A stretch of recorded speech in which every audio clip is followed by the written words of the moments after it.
were mid-interrupted due to technical difficulties. Yes, even though I have a PS5 now, it still does not help that I have internet issues. And I don't know why. But anyways, back to it. Gav.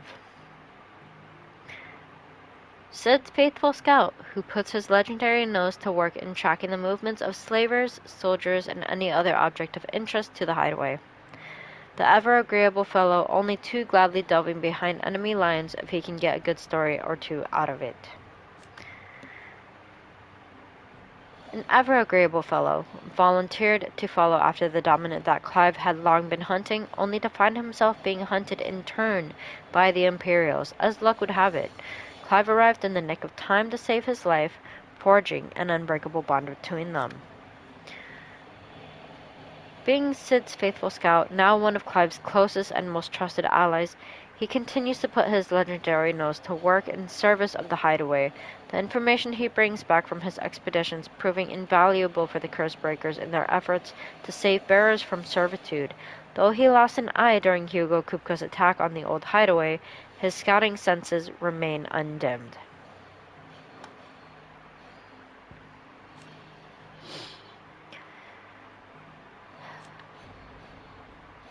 Tarja, resident physiker of Sid's hideaway. Tarja is an expert in all manner of medicines and medical interventions, skills that are indispensable in their deadland home, where they cannot call on healing magics after Sid brings an unconscious Jill back to the hideaway from his expedition to the Nysa Defile. She is placed into Tarja's care. Resident physiker of Clive's hideaway now, and trusted ally of the cause. Branded as a bearer from birth and forced to serve as a battlefield healer, Tarja put her surgical training to use in removing her own brand, a procedure she had since perfected and offers to any other escaped slave.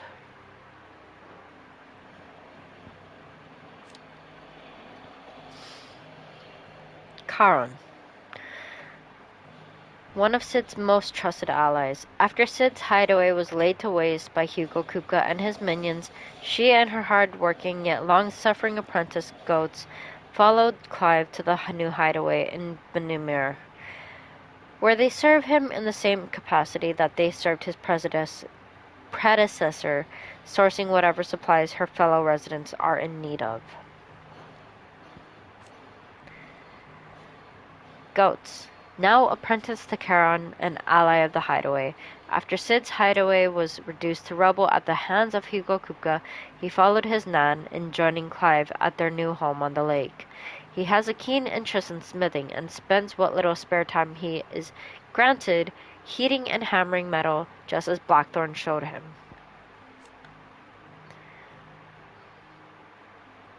Blacksmith of Clive's hideaway, where he keeps the new Sid the Outlaw and his allies well outfitted with arms and armor. Though he is usually a sullen and secretive sort, his knowledge he is happy to share with Goats, who has long been eager to learn the art of smithing.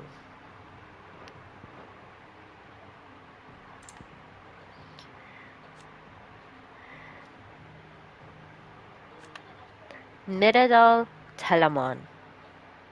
Student of engineering at the University of Canver, she is as well versed in the secrets of modern and fallen technology as any scholar in the Twins, and means to put that knowledge to use in the service of the hideaway. Also known as the daughter of Sid, and student of engineering at the University of Canver from a young age. Mid showed the same passion for invention as her father, and an even greater aptitude. She is as well versed in the secrets of modern and fallen technology as any scholar in the Twins, and means to put that knowledge to use in service of the hideaway. Harpocrates, the hideaway's resident historian. After Sid's death and the destruction of his home, he joined Clive at the new hideaway, establishing a grand library within the walls of the fallen ruin, from whence he continues to share his knowledge with any who will listen. He has taken the orphan twins Tet and Crow as his apprentices, though they have yet to prove the most attentive audience.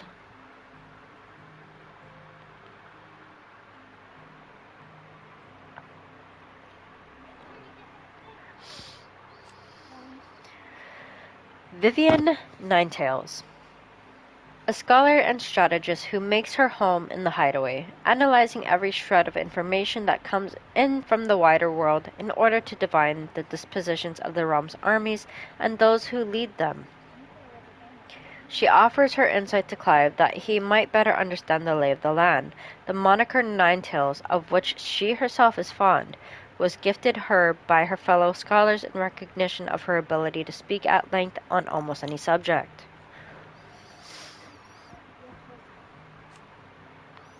Desiree, scribe and secretary for the hideaway. Desiree is also entrusted with the keeping of all donations to the cause from Clive's allies and patrons.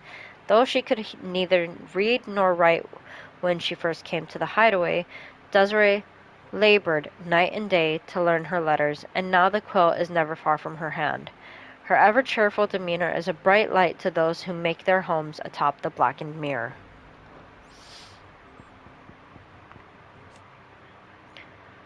Doris, born and branded in Roseiryu.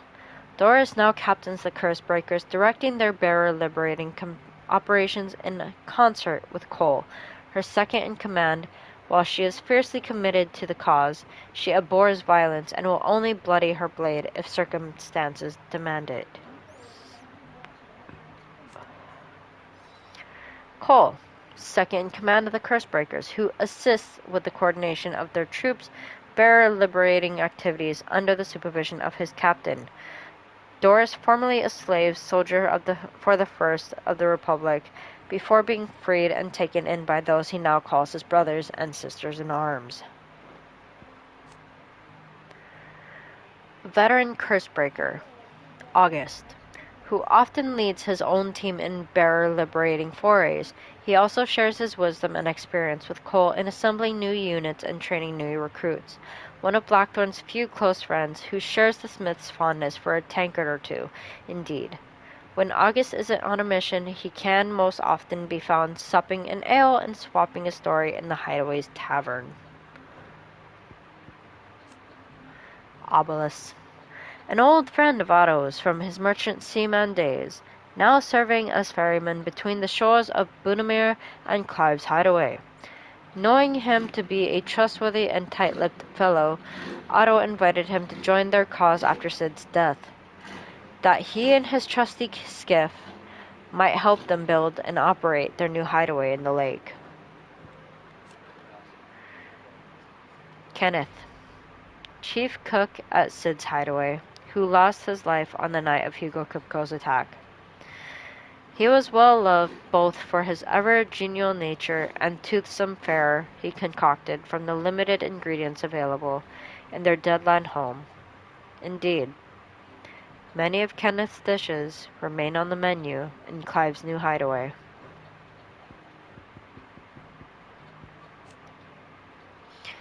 Martel, a young bearer who assisted Bohemil in his research into growing crops in the blighted soil of Sid's hideaway. Alas, she was gravely wounded during Kupka's attack on their home. Though she was able to escape the wreckage with some of the saplings that were the fruit of their labors, she succumbed soon after. The trees were replanted in Clive's new hideaway, and the apples they bore named Martel in her memory. Ivan, a freed imperial bearer after the wounds he suffered in his escape were healed. He began a new life in the hideaway, working in the kitchens. Through this, he encountered a cookbook entitled Valisthea, a Culinary Pilgrimage, which inspired him a passion for making mincemeat of monsters, literally.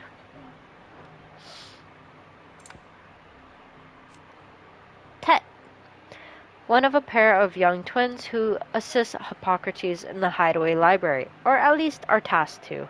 In practice, he spends most of his time reading books and teasing tomes with his sister Crow. Though their parents were both bearers, Tet was spared that burden.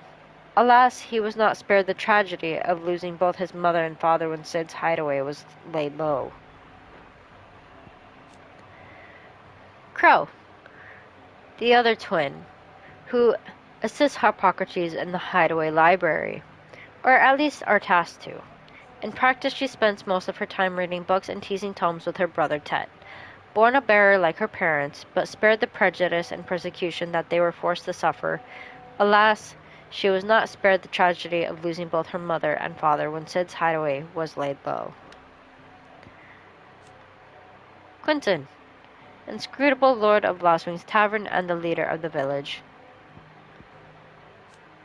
Bernard, carpenter who resides at Martha's Rest, whose speed and skill, together with the surrounding marshes water deleterious effects of the planks and piles of the village's many bridges, keep his services in high demand.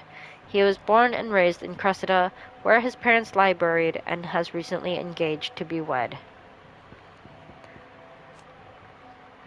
Victor, a friend of Sid's and later Clive's, who keeps an ever-attentive vigil on the comings and goings of all in Dalmatia from his hometown in Constance.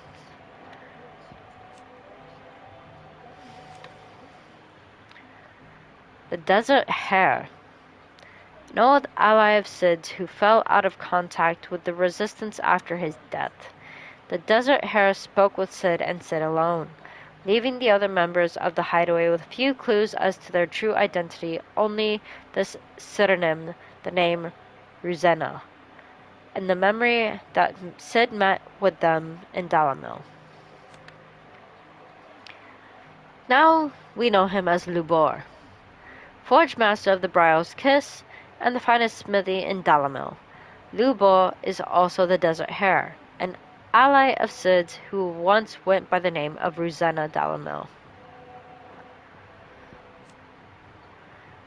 Ferda, Lubor's accomplice, who directs the espionage efforts of the Desert Hare's loyal minions from his home in Dalamil.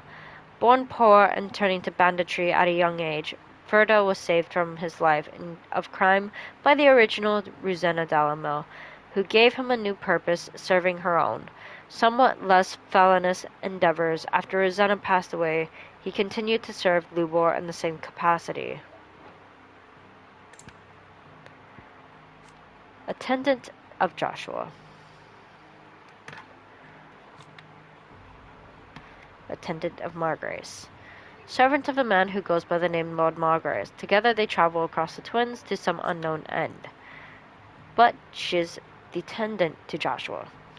Companion and protector of Joshua Rossfield, dominant of the Phoenix, as loyal as she is dangerous, her blade is ever at the ready for any who might mean her master ill, and her tonics ever at the hand to heal the sickly prince's hurts. Joshua addresses her by the name Jode, but it is unclear whether this is her true name or another pseudonym. Let's see. Sir Wade. Loyal Shield of Rosaria, chosen by Lord Commander Rodney Murdoch to accompany Clive on his expedition to Stillwind, once upon but a low-born page. Wade was inspired to join the ranks after a woodpile fell on him and his life being saved by young Joshua.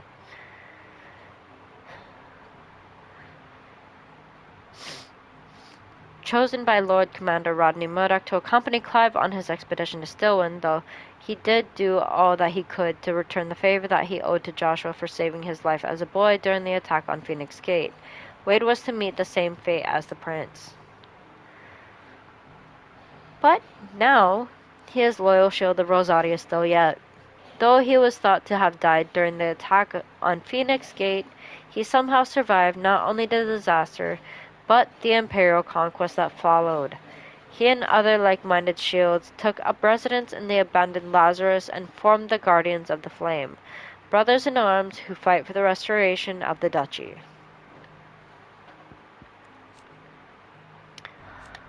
Byron Rossfield, younger brother of the late Archduke Alwyn, and warden of Port Isolde, a thriving trading port in the south of Rosaria. Byron inherited a small fortune from his noble family, which he built into a large one by virtue of his mercantile wiles and adventurous spirit. There is not a trading house, nor a tap house in Valasthea, and beyond that does not have a tale to tell of Lord Byron Rossfield.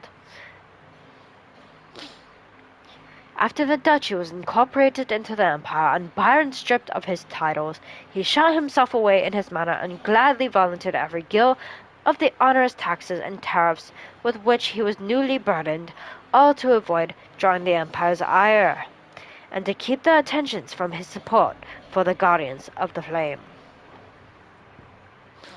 Rutherford, manservant to Lord Byron Rossfield, his daily duties touch all aspects of running his master's manor, whether that be the welcoming of guests, the preparation of meals, or the polishing of the intrepid nobleman's trophy collection.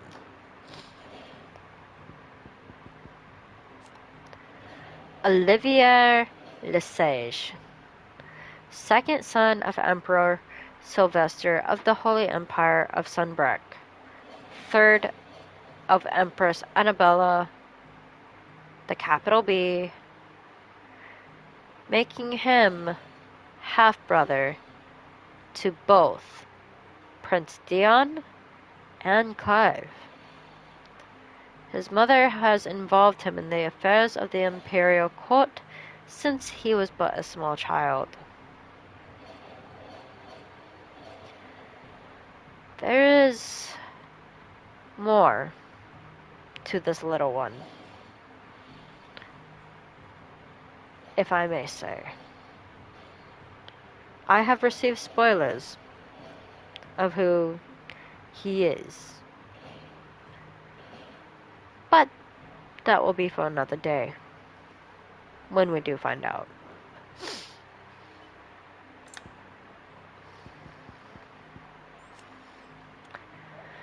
The mysterious Watcher, scion of a lesser noble family of Dalmatia, tasked by Hugo Kupka to trace the whereabouts of Sid, the outlaw, the man he believes slew Benedicta Harmon. His investigations lead him to Eastpool, where he overhears Clive and Gab's conversation and follows them back to Sid's hideaway.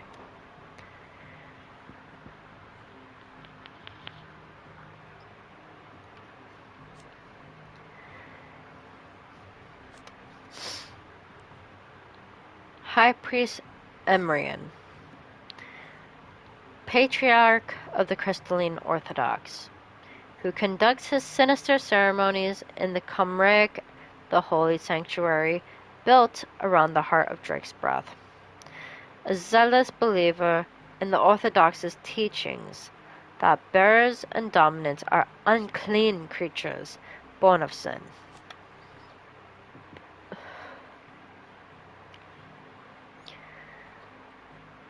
He conducted the sacrificial slaughter of bearers, claiming that he was merely cleansing them of their corruption. Slain by Jo Warwick on her return to the Iron Kingdom in answer not only for the crimes he committed, but those he forced her to commit in the name of his crusade.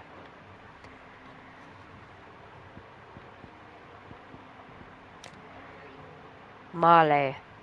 Born in the Grand Duchy of Rosaria, Marley was kidnapped by the Iron Blood during their invasion 18 years before and taken back to the island of Drustanis, where she was forced to serve as a handmaiden for the priests of the Crystalline Orthodox.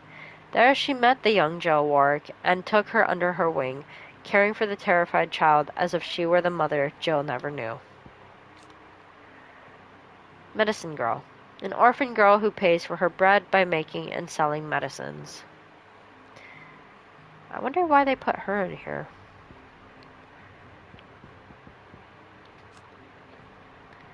The Silvermane, chieftain of the Northern Territories and Jo Warwick's father. After his homeland's raids into Rosario were finally quelled by the duchy, his daughter was taken as a ward of the Rossfield family to ensure that he would never raise arms against them again.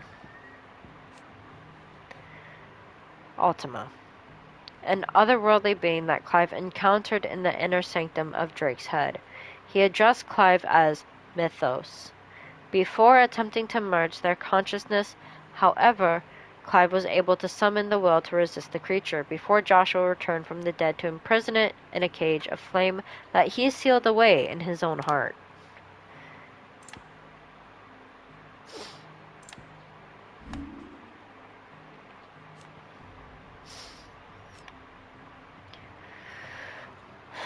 Valisthea, a realm comprising the twin continents of storm and ash, over which their mother crystals stand timeless vigil at the foot of each great cities have risen up over the khans and around them. Powerful nations. Though the land has been blessed with the light of magic since time immemorial, in recent years a creeping blackness has begun to gnaw at its borders, the blight. A realm comprising the twin continents of storm and ash, over which the mother crystals stand timeless vigil, timeless that is, until Sid and his disciples commence their campaign to bring each one, starting with Drake's head, crashing down, spreading chaos and confusion throughout the great cities and nations of Valisthea. Though slightly smaller than her sister to the west, the eastern continent of Valisthea is markedly more altitudinous.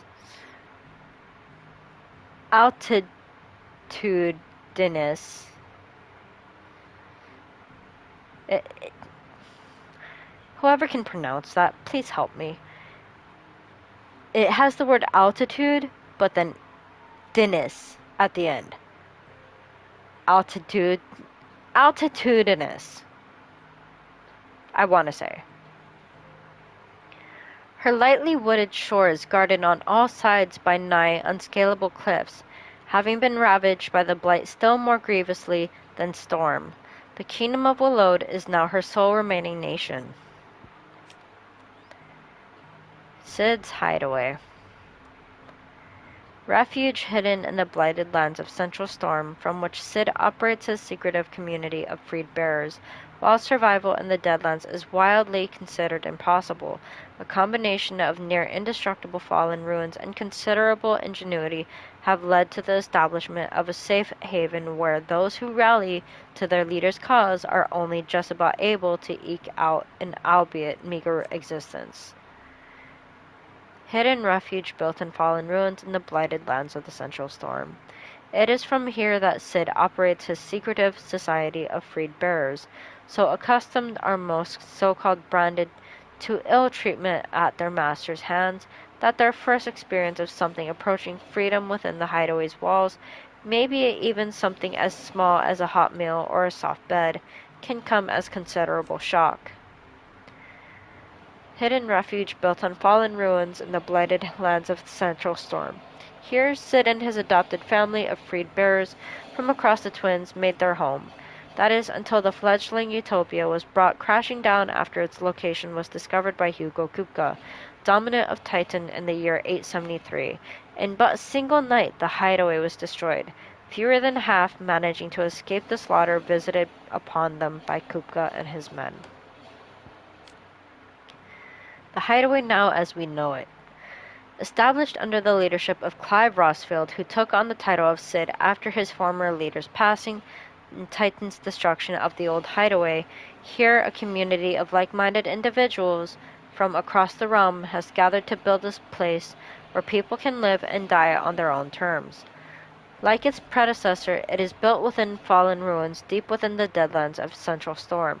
Decidedly unlike its predecessor, however, it is located in the center of a lake, Benumere, across whose waters any invading enemy can easily be spotted long before their arrival. Benumere. A lake in the blighted lands on the southern edge of the former Grand Duchy of Roseiryu, named for the dragon that some tales say created the basin when it fell from the sky. Fallen airships dot its expansive waters like forgotten cenotaphs, leading some to liken it to a graveyard. Its remote location, far from any trade route and deep inside the Deadlands, made it an obvious choice for Clive when faced with rebuilding Cid's legacy. The Cursebreakers, a unit drawn from those of fighting age and martial status, training among the residents of the hideaway, who conduct operations to liberate bearers from slavery. Beginning as a loose collection of like-minded individuals in Cid's hideaway who chose to rid themselves of their bearer brands that they might serve the cause out in the field, the Order has greatly expanded both its ranks and its operations since the move to Benumere, all under Otto's watchful eye. The fall of the Hideaway. An assault by Hugo Kupka, dominant of Titan, and his private guard on the first hideaway of Sid the Outlaw in the year 873. The safe haven, established amongst forgotten ruins long consumed by the Blight, was entirely destroyed, and many of Sid's collaborators and the bearers they had freed from servitude were slain.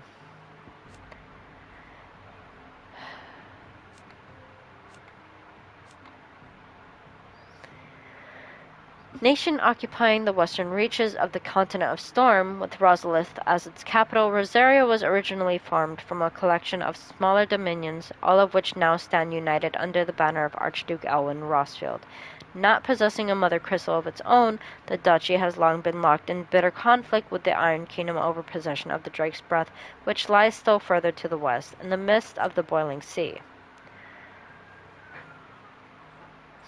When the duchy was left leaderless in the aftermath of the attack of Phoenix Gate in the year 860, the Iron Blood seized the opportunity to attack the capital. Their campaign did not last long, however, as the Holy Empire of Sunbreck soon returned in full force to stake its own claim, leaving the once proud duchy no choice but to submit and become an imperial vassal state.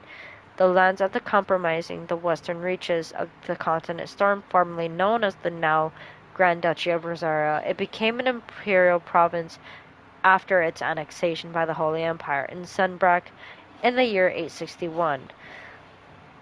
Annabella Lesage, the capital B, once Duchess of Rosaria, now Empress of Sunbreck,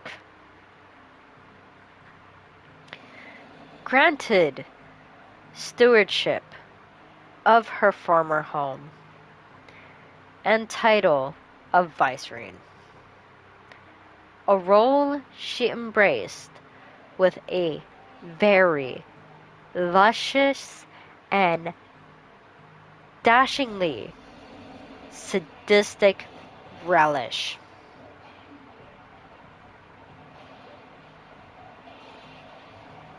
Enacting a regime of crippling taxation and constant surveillance, along with renewed persecution of the bearer population.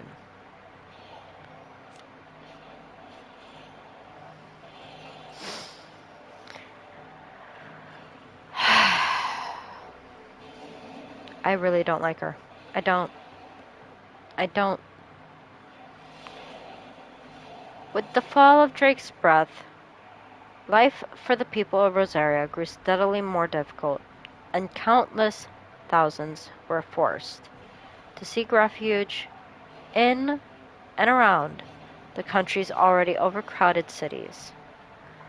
Then, in 878, Hugo Kupka's forces invaded, piling further misery on the downtrodden populace, but loosening the Empire's grip somewhat in the process.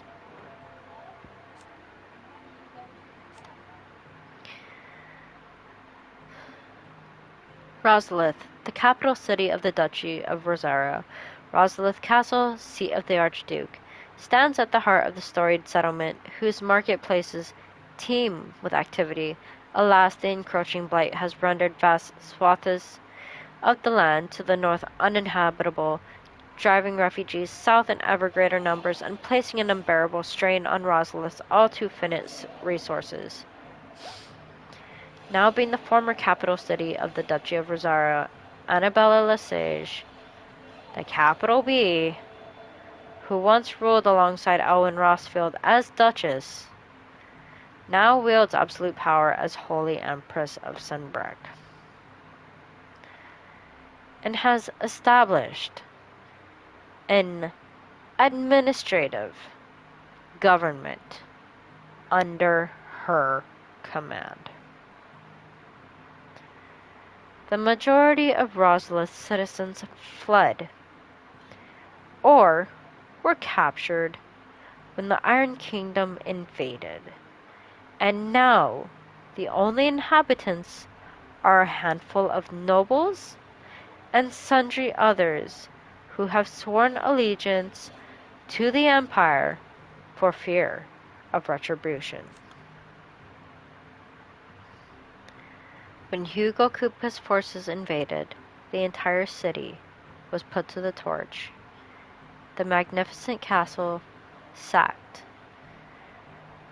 causing many of its inhabitants to flee.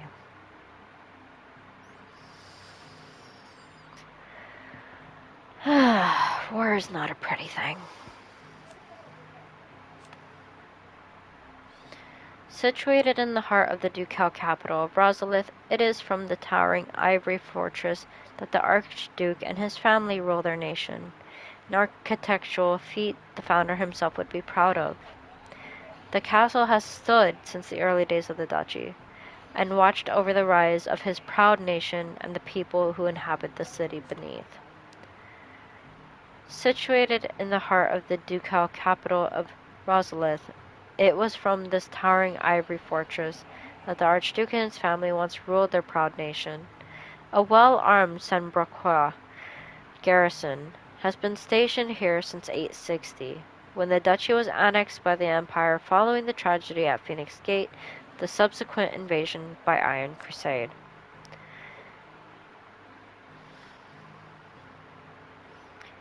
Now being an ivory fortress that has been under Sembroquois command since 860, although little remains for them to command since much of the capital was destroyed in the siege set by Hugo Kupka and his private guard.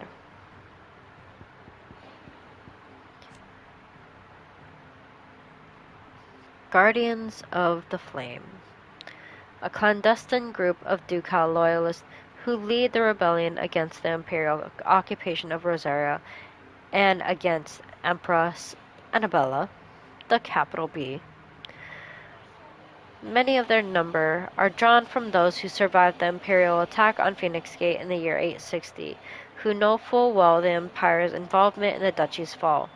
They make their home in the abandoned Lazarus district outside Port Isolde, from where they conduct their raids to freebearers from the imperial yoke. The Seven High Houses, the highest noble houses of Old Rosaria, of which House Rossfield is the first and foremost. They have their roots in the ruling dynasties of the small independent nations that they were united upon the founding of the duchy. The houses had a prominent voice in ducal politics, but this was silenced when the region fell to the empire, and Empress Annabella, the capital B, took Rosaria's reigns.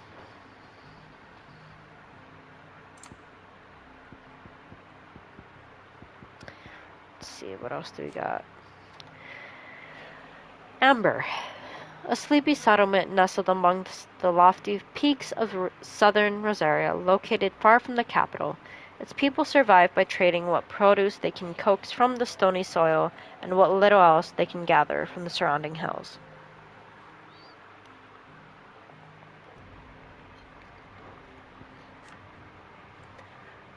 Odd Hill Docks, a once thriving village of shipwrights located at the mouth of the Talons, Rosaria's largest bay. Its people were slaughtered at the hands of the Viceregency's Black Shields after it was discovered that the Guardians of the Flame were sheltering bearers there. Buet Ridge, a bridge built in the golden days of the duchy that spans part of the bay known as the Talons and connects eastern Rosaria with the capital of Rosalith. It was originally meant to be part of the Trans-Rosarian aqueduct that would carry water to northern areas affected by the blight, and with it employment for local craftsmen and tradespeople, but with this plan was abandoned when Archduke Alwyn died. The Lazarus District, an exclusive walled residential area situated just outside the eastern edge of Port Isolde. It was once the jewel in the city's crown and home to many of the nobles of the duchy. However, after the empire moved its capital to the Crystalline Dominion, Port Isolde was all but abandoned, and this once grand district was soon overrun with thieves and cutthroats. Cressida, a village located deep within the wetlands of central Rosario. It was once the site of an aqueduct that was hoped would carry water to the capital, Rosalith, but these plans never came to fruition due to both the Holy Empire's annexation of the duchy and a sudden influx of feral beasts displaced by the Blight's march south through the Dim. Now it lies abandoned, many of its residents having fled to nearby Martha's Rest. The Siege of Rosalith, an incident in which Hugo Kupka, hoping to gain his revenge for the death of Benedict de Harman, attempted to draw out Cid, whom he now knew to be Clive Rosfield. From hiding with an attack on the capital of his beloved former homeland, the city became a battlefield, and amidst the death and destruction, many innocents lost their lives. Hawk's Cry Cliff, a location in the southern part of the imperial province of Rosario, known for its distinctive rock formations. There are myriad theories as to how this unique stratification was achieved, from natural shiftings of the earth to clashes of bygone icons, to lost fallen magics. The people who live in their shadows, however, such as those residents of the tiny village of Amber, will merely tell you is a rock is a rock.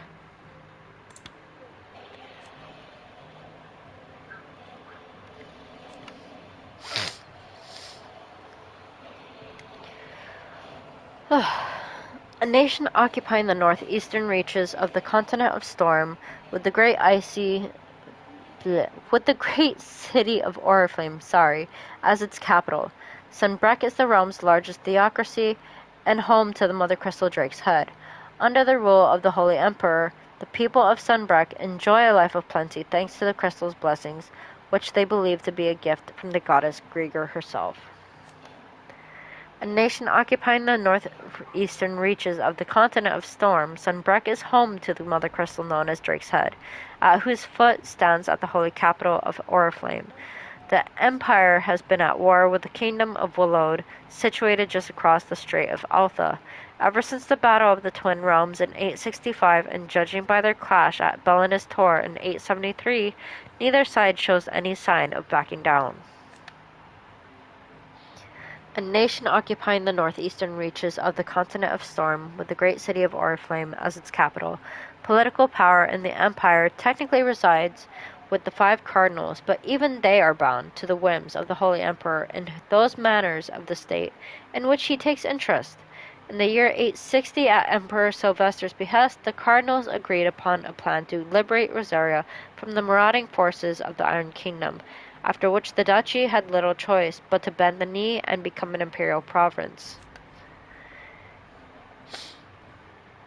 Sunbreck is the realm's largest theocracy and home to the Mother Crystal's Drake Head. The empire is ruled by the Holy Emperor, the one true goddess made flesh, according to the Gregorian faith, who is served unquestioningly by the sworn knights of the Blessed Dragon, known more commonly as the Dragoons.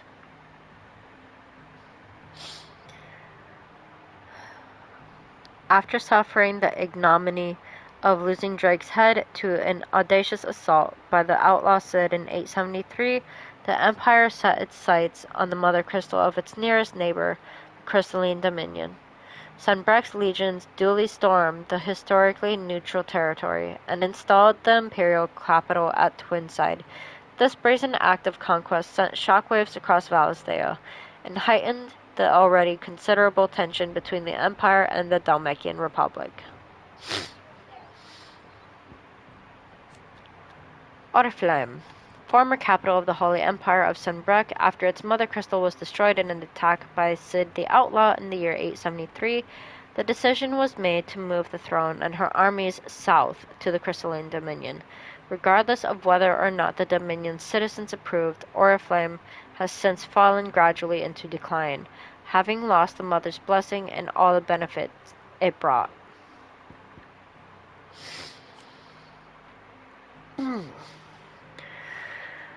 The Mother Crystal whose wings did Sunbreck ascend to geopolitical supremacy It towered over the holy capital of Oriflame, its mighty silhouette a testament to the power and permanence of the empire, and then in the year 873 it fell at the hand of Sid the Outlaw. In the year 873, Sid the Outlaw, along with certain of his allies, infiltrated the Sambucra capital of Oriflame, bringing down its mother crystal in a daring and unprecedented attack. Investigations after the fact concluded that the infiltrators took advantage of the disturbance caused by an aether flood to gain entry to the Empire's holy sanctum. In the aftermath of the incident, Sid was declared a wanted man, and the faction he led a criminal enterprise, to be hounded across Valisthea. Holy Order of Shields of the Blackened Pinion. The official name of the Order of Knights established in the imperial province of Roseiryu, who persecute and purge bearers and those who shield them, commonly known as the Black Shields after the color of their armor, a hue seemingly chosen to differentiate this new elite order from the silver-clad dragoons. Unlike the heroic dragoons, however, they are feared and loathed throughout the imperial province. The Black Shields, an order of knights instituted by Empress Annabella, the capital B. In one of her first acts as vicereine of the newly established imperial province of Roseiryu, they are tasked with purging the impurities from the province, which in practice primarily involves slaying bearers upon the slightest pretexts. While they most often march in small groups, their main host has been known to rally together to conduct large-scale raids. They are tasked with purging the impurities from the province, to which end they conduct cullings of both bearers and those judged to be ducal loyalists.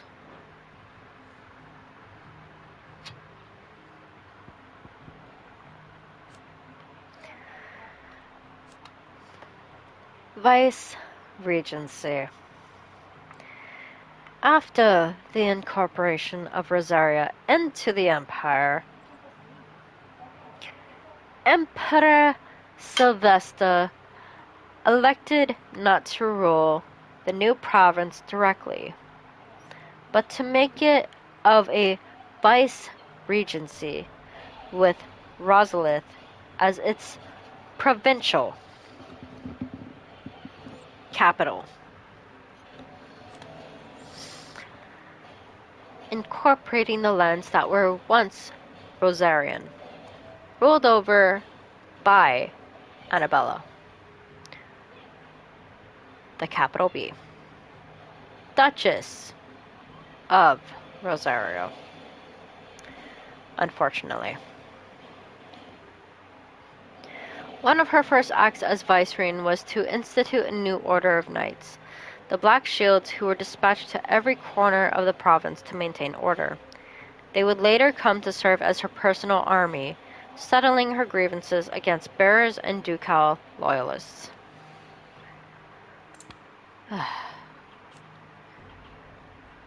Northreach.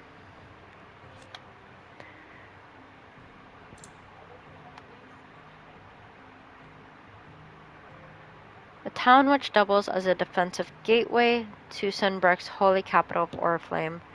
It was originally a purely military outpost, a towering bastion constructed to prevent land-based assaults on the capital from the southwest.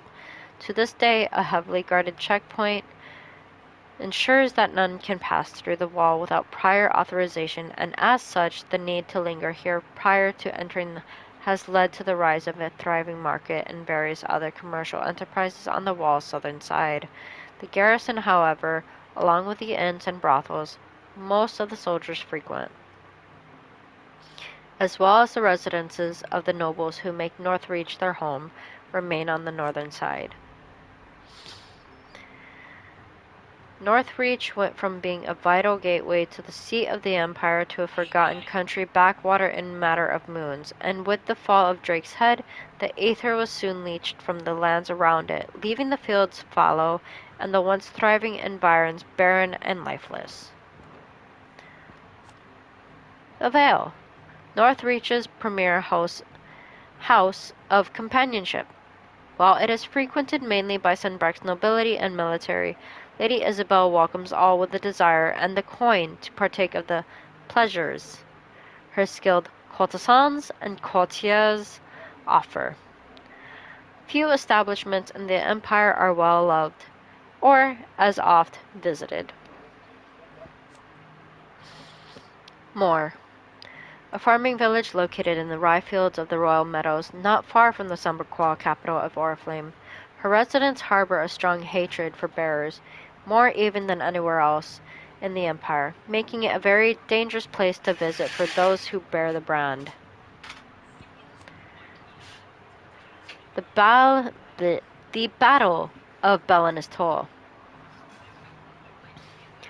was a conflict fought between the Holy Empire of Sunbrook and the Kingdom of Wallode in the year 873. Having lost vital territory to Sumberquaw forces 8 years earlier in the Battle of the Twin Realms, the Walloders launched an assault on the eponymous peak, looking to regain a foothold in the imperial lands on the opposite side of the Strait of Altha. Both sides fielded their icons, and in the ensuing showdown between Odin and Bahamut, an entire Sumberquaw legion was lost, and the Walloders regained their outpost on Storm.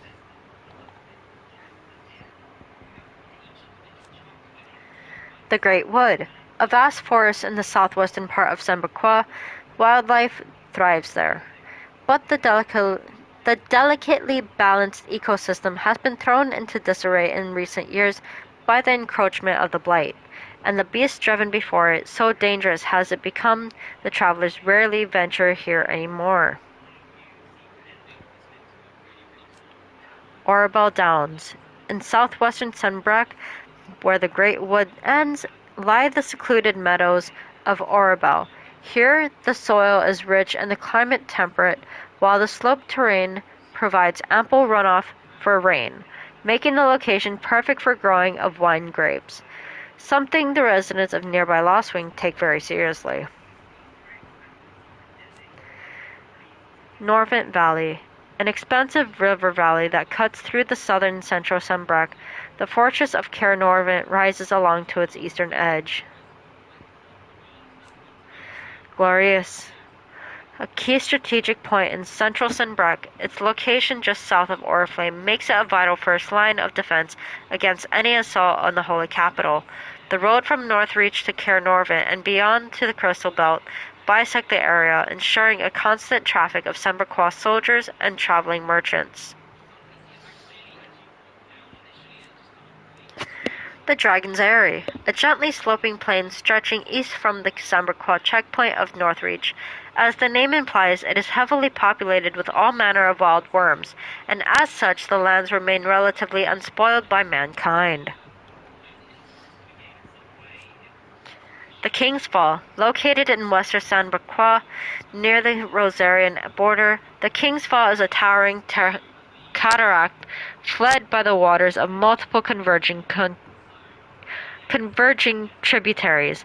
Though these waters long played an integral part of the lives of nearby settlers, an influx of displaced beasts fleeing from the blight has forced many to abandon their claim to the resource.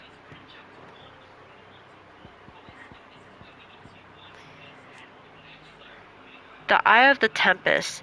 Here once did rage a storm born of dominance madness, a storm within which the icons Garuda and Ifrit clashed, and from which only one would emerge. Their struggle saw the landscape razed as holts, farms, and villages that had stood for ages were in but mere moments struck from existence. Now all that remains is a blackened waste, somehow even more lifeless than the blighted deadlands. The Breadbasket. a region overlooking the Strait of Altha in the eastern part of Sunbreck. The bounty provided by its rich soil fed the empire for generations, until the ever-encroaching blight intervened, displacing thousands in the process, a disturbance which played no small part in the troubles that were later to engulf the imperial capital. The Dalmatian Republic. A nation formed from federation of 5 smaller states, it is located in the southern half of the continent of Storm and has its capital at Randala. It is also home to the mother crystal known as Drake's Fang. There is no official state religion and citizens that are free to worship as they please. Dalmatia's key political entity is the parliament, which is formed of the ministers representing each of the states, with the prime minister at its head. Also home to the mother crystal known as Drake's Fang, inside which stands Castle Dazbog, home of Hugo Kupka, dominant of Titan and warden of Earth.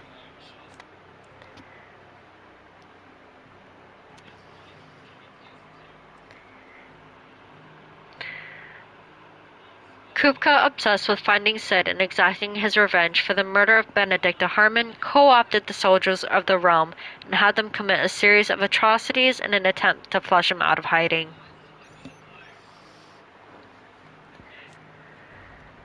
Randala, capital of the Dalmatian Republic. It is a thriving hub of commerce where merchants and traders gather from across Valisthea. Its streets bustle with life, even late into the night, when the twinkle of countless lanterns illuminates the landscape. The nation's affairs are managed from the Ministry of Law in the heart of the city, wherein sits the Parliament of Ministers. Castle Dazbog, a castle built within the dome-like mountain that contains Drake's Fang. It is the primary residence of Hugo Kupka, dominant of Titan, and is lavishly appointed to suit his extravagant tastes. Drake's Fang, one of Valisthea's 5 remaining mother crystals, located in the Dalmatian Republic. Unlike its sisters, who jut from the earth to tower above the landscape, Drake's Fang is completely enclosed within the vast hollow of an ageless mountain, its citrine fingers reaching inward to the barrow's heart. Excavation of these crystals has, over centuries, showered the Dalmex with substantial fortune, and as such is seen as a symbol of the nation's prosperity. Fort Zenertra, a stronghold situated at the western end of the Nysa Defile in the Dalmatian Republic. In the year 873, it served as the site of a meeting convened by the Dalmatians with their Woloder allies in an attempt to enlist their aid in driving back the Iron Blood, who had been a thorn in their side since the Battle of the Twin Realms 8 years before. The Men of the Fist. Dalmatian Standing Army. While officially an organ of the Republic, each of its 5 states is granted relative autonomy with regard to the management of its troops. Aside from certain specialized squads, battle deployments are mostly comprised of small units, employing a mixture of foot soldiers and battle mages. The former are known and feared for their curved swords and prodigious axes, and the deadly skill with which they wield them. Men of the Rock. Hugo Kupka's personal guard. On Kupka's orders, they ruthlessly gutted and destroyed Sid's original hideaway, vengeance for the brutal beheading of Benedicta Harmon. But Kupka's thirst for revenge is not yet slaked, and it is with reckless abandon that he employs his minions to commit atrocities across the realm in a bid to drive Sid from hiding. A private army under the command of Hugo Kupka. Originally employed by the Dalmatian Parliament to guard Drake's Fang, the bulk of the force was co-opted by Kupka when he seized control of the Mother Crystal, and has severed him and only him ever since. Most men of the Rock idolize their commander for his political and financial achievements. After all, few can claim to have been made permanent economic advisor to the Dalmatian Parliament and built a wealth worthy of several generations in a single lifetime.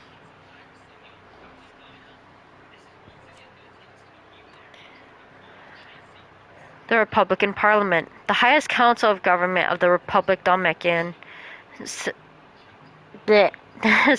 Seven ministers are responsible for ruling the nation, though their will is often molded to that of their permanent economic advisor, Hugo Kupka, who leverages his power as the dominant of Titan to shape the Republic's policy.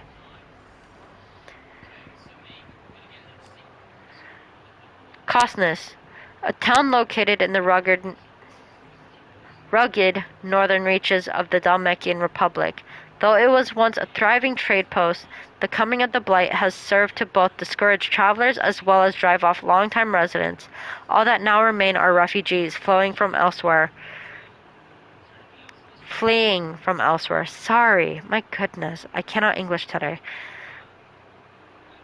The black marketeers who prey upon them and barely enough soldiers to keep the peace, or rather, to pretend to, when they're not being bribed, to look the other way.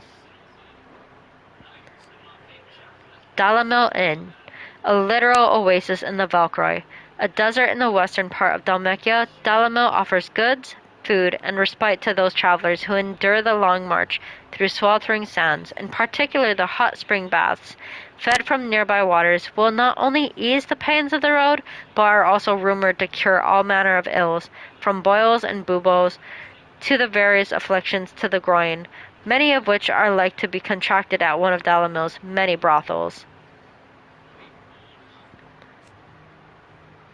The Briar's Kiss, Lubor's forge in Dalamil. Its name is known across the Republic for quality of its steel and the skill of its smiths.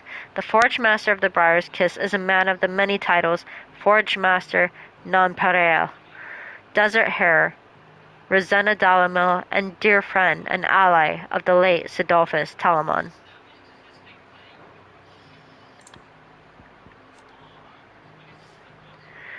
The Battle of Nysa was a short yet bloody clash between the Iron Republic and the Republic of Dalmatia in the year 873. The Dalmatians, hoping to force to end their long-running conflict with the Iron Blood, had convened a council at Zenertra stronghold and entreated their Woloder allies to aid them in their cause.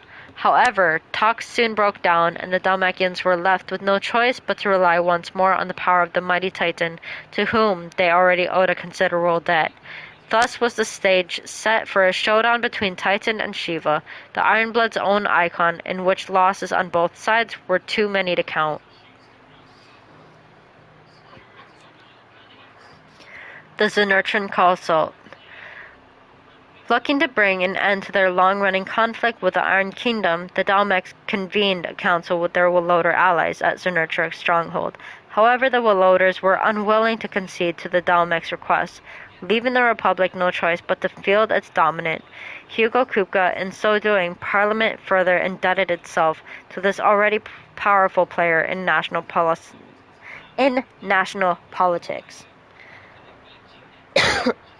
Sorry, excuse me. The Nysa Defile, a deep arid valley located in the eastern part of the Dalmatian Republic. During the Battle of the Twin Realms in 865, it was the site of repeated skirmishes as the Iron Kingdom attempted to make incursions into Dalmatian territory. Valkyrie Desert, a vast arid wilderness located in the Dalmatian Republic.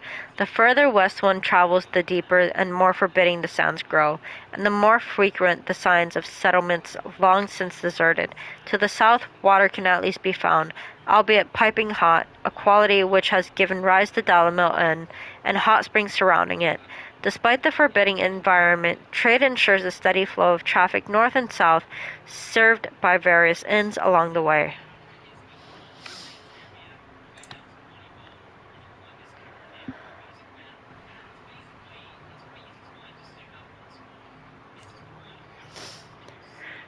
The Royal Knights of Wolode, the Kingdom of Wolode's main battlefield forces, also known as the King's Guard. While they ultimately answer to King Barnabas, the Knights' orders are usually issued by their Lord Commander.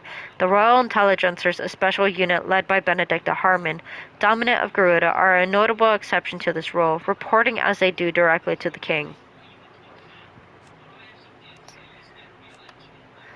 The Royal Intelligencers, an elite unit of the Royal Knights of Wolode led by Benedicta Harman, who led clandestine incursions deep into the territory of enemy nations for myriad purposes, espionage and assassination chief among them.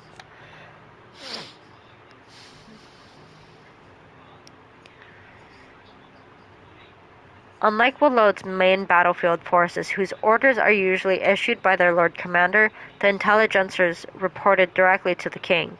Or at least they did, until their dissolution in the aftermath of Cid and Clive's surprise attack on Cair Norvent.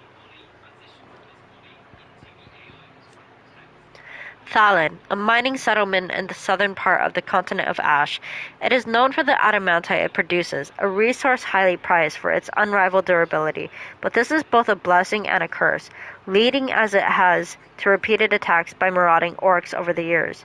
Though previously well protected, the encroachment of the Blight has seen citizens deserting in their droves, leaving the town ever more vulnerable to attack.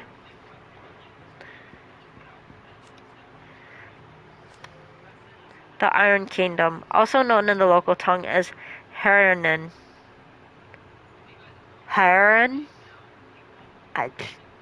Whichever. The Iron Kingdom is an archipelago nation situated off of the west coast of the Storm, with its capital at Kriegloste. The Mother Crystal Drake's Breath rises from a volcanic island situated just within or without its borders, depending on whom you ask, and has been the subject of long-standing conflict between the Iron Blood and the neighboring Duchy of Roseiryu. The Iron Kingdom's inhabitants shun any contact with outsiders, which has given rise to a unique, if largely inward-looking culture. An archipelago nation situated off the west coast of the Storm, with its capital at Kriegloiste. The Mother Crystal Drake's Breath rises from a volcanic island situated just within its borders and is worshipped as a god. Just as the state religion, the Crystalline Orthodox, dictates the same religion decrees the use of magic to be anathema, and the bearers and the dominants who use it to be sinful aberrations, leading to even greater discrimination than that suffered by their brethren on the mainland, giving their stated desire to control all the mothers. The Ironblood's attitude to other nations is one of indelible antagonism. An island situated off the west coast of Storm, with its capital at Kriegloste, despite being nominally a monarchy, the Patriarch, the most powerful priest of the Crystalline Orthodoxy, is in truth the most powerful person in the kingdom. He rules from the Isle of Bain Leolad, more commonly known in Storm as Mount Justanus, on which sits the Mother Crystal, Drake's Breath, focal point of the faith. Here, countless bearers kidnapped from their homes in the Storm and Ash are made to suffer in the name of a religion which deems them less than human.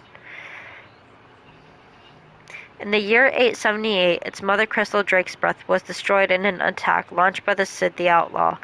The loss of the crystal and of the Patriarch, chief of the priests who served it, plunged the kingdom into chaos, leaving this monarchy wanting for a leader beyond its politically impotent royalty. Kriegloiste, the capital city of Harren, the Iron Kingdom, located on the boiling sea island of Ironholm, several hundred leagues off the western coast of Roseiryu. Its name means charred rock in the Harani tongue.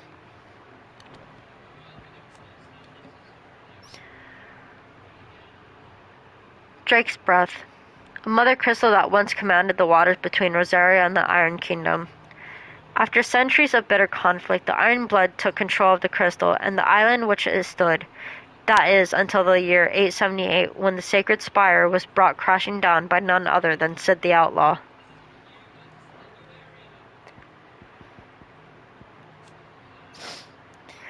The fall of Drake's Breath. The Mother Crystal Drake's Breath, held by the Iron Kingdom since before the fall of the Duchy of Roseiryu, was destroyed in the year 878. When its heart was shattered, the ensuing destruction took with it not just Mount Justanus, but the entire Isle of Bain.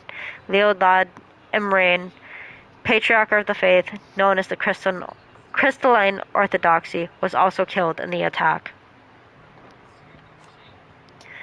Mount Justanus, a solitary volcanic isle rising from a brutal and unforgiving sea, known in the Ironblood tongue as Bain Leolad. It was once a province of Roseiryu, but eventually fell to the Crusaders, who consider it both a gateway to the continent of Storm and, more importantly, the wellspring of their faith, the Mother Crystal known as Drake's Breath. The The Iron Crusade, fighting forces of the Iron Kingdom, ultimate command rests with the king, who issues orders directly to the commanders of each of his battalions. Ironblood soldiers generally prefer heavy clubs, and great axes over swords and other lighter weapons. This rather brutal approach is indicative of their overall attitude, which has earned them a reputation on the continent as savage, if somewhat primitive warriors. The Boiling Crusade, a surprise attack launched by the Iron Kingdom on the Duchy of Roseiryu in the year 860. Roseiryu was critically weakened at the time, having lost Archduke Elwin Rosfield and been plunged into chaos in the aftermath of the attack on Phoenix Gate. The Iron Blood unleashed a wave of murderous destruction on the Rosarians and returned home with human spoils in the form of countless young women and children, Jill Warwick among them.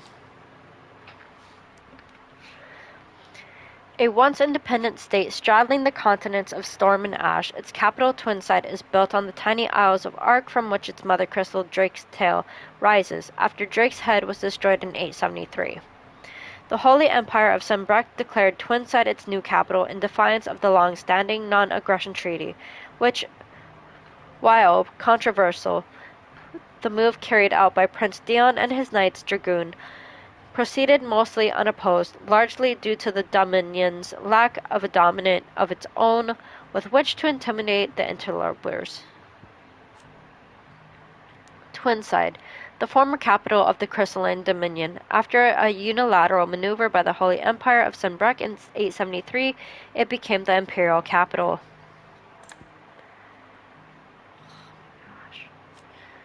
Drake's Tail, a mother crystal located in the Crystalline Dominion, it is one of the only 5 remaining in Valisthea and is the largest of its kind, silhouetted by the setting sun. The islands of the Dominion spread out before it. The tail is truly a wonder to behold.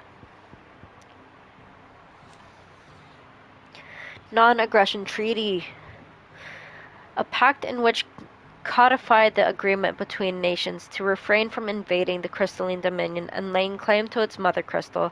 Drake's Tail, it both cemented the Dominion's position at the center of world politics and placed checks on the ability of key players to exploit that position. The Crystalline Impasse, a conflict fought between the Holy Empire of Sunbreck and the Republic of Dalmatia in the year 878, largely concerning control of the Crystalline Dominion. The Dominion had previously been the subject of a non-aggression pact between the Valisthean nations, but in 873 the Empire claimed Twinside for its new capital, an act which eventually spurred the Dalmecs into military action. The Crystal Road, a protected trade route designed to allow easy access to the Crystalline Dominion for travelers and merchants. An agreement between the nations safeguards the land around it, known as the Crystal Belt from military encroachment, and as such, it features neither fortresses nor checkpoints. However, in recent years, it has been overrun with refugees fleeing the Blight, an issue that has yet to be satisfactorily resolved.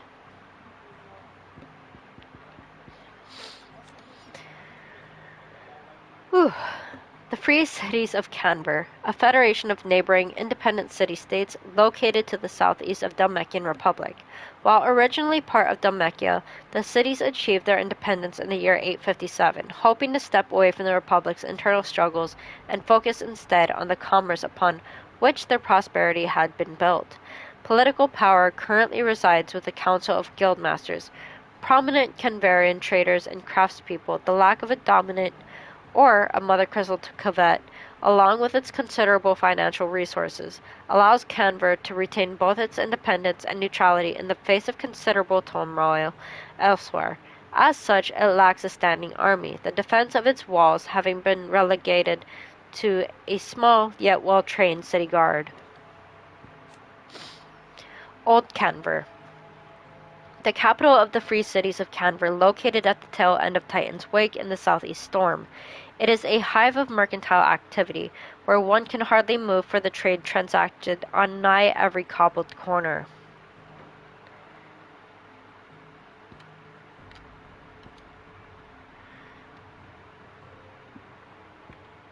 Bandits. those who make their coin by stealing from others or from their corpses. Banditry is outlawed in every corner of the realm.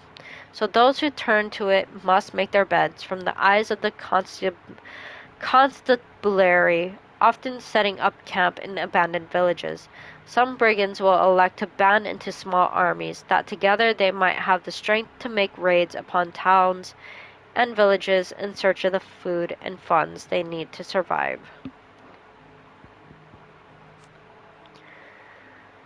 The sea that lies between Roseiryu's western coast and the distant isles of the Iron Kingdom for centuries have the navies of the Duchy and the Crusade traded blows on these unnaturally tepid waters, which lap at the foot of Mount Justanus, home to the mother crystal of Drake's breath.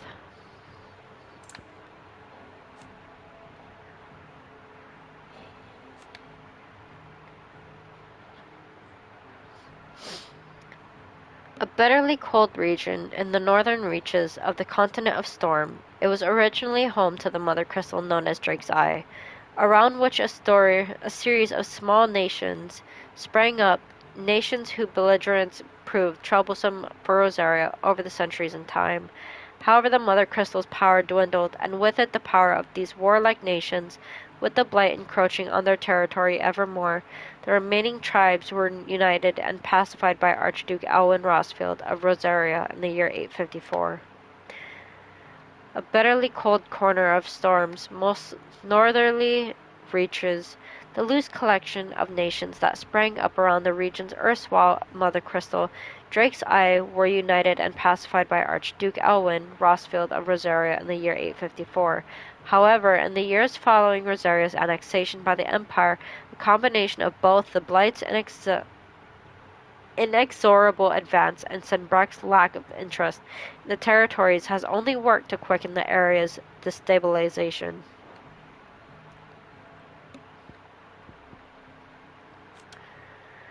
Drake's Eye, a mother crystal which stood in the frozen wastes of northern Storm, lands now lost to the Blight. Soon after the mother first fell, the tribes of the north, in a bid of desperation, marched south into Roseiryu. She was dominant at their fort. A terrible battle ensued in which fire was pitted against ice, but eventually the Phoenix and the Ducal armies succeeded in driving back the invaders for a time. The Gregorian Church. The state religion of the Holy Empire of Sanbreque, whose followers worship the goddess Grigor as the one true deity at the church's head and stands the Holy Emperor, voted into office by his fellow cardinals and supposedly their equal, though this is widely recognized to be a convenient fiction. The followers of Grigor worship dragons as sacred servants of their goddess, and since the founding days of the empire have both doted and depended upon them.